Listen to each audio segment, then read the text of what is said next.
Vi proponiamo alcuni frammenti video dell'interessante stage tenuto a fine maggio dal tecnico federale Giorgio Nuti presso le strutture della scuola di equitazione padovana.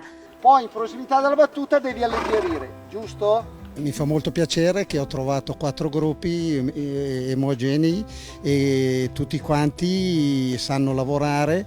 Ho visto che da un anno a questa parte sono migliorati molto e come ho già detto vuol dire che il lavoro che fanno a casa è un buon lavoro. Lo stage di perfezionamento tecnico nel salto ostacoli è stato organizzato dalla FISE Nazionale in collaborazione con il Comitato FISE Veneto ed era riservato ai migliori binomi del settore giovanile ritenuti interessanti a livello federale. Abbiamo trovato in Regione Veneta un'ottima collaborazione, sia organizzativa nei giorni precedenti a questo stage di 2 giorni, sia come presenze, tanto che abbiamo avuto anche una grossa richiesta di ragazzi al di sopra delle richieste massima che ci eravamo prefissati e anche al di sotto tecnico, nel senso che c'erano dei ragazzi che ancora non sono pronti come prima fascia ma sarebbero venuti volentieri col comitato regionale a fare questo stage. Mi trovo sempre bene con Giorgio, non è né il primo né spero che sia l'ultimo che faccio con lui ed è sempre una bellissima esperienza.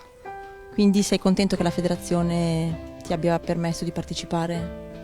Sono molto contento anche perché questo, oltre agli altri, è il mio primo stage con lui che dura 2 giorni. Quindi ho più giorni per stare con lui e vedere come lavora perché tutti gli altri da un giorno fa un pochino di lavoro in piano, sempre il solito, e poi fa un percorso. Invece oggi abbiamo lavorato più sul controllo e tutta la direzione con le gambe del cavallo, quindi domani si vedrà com'è il percorso.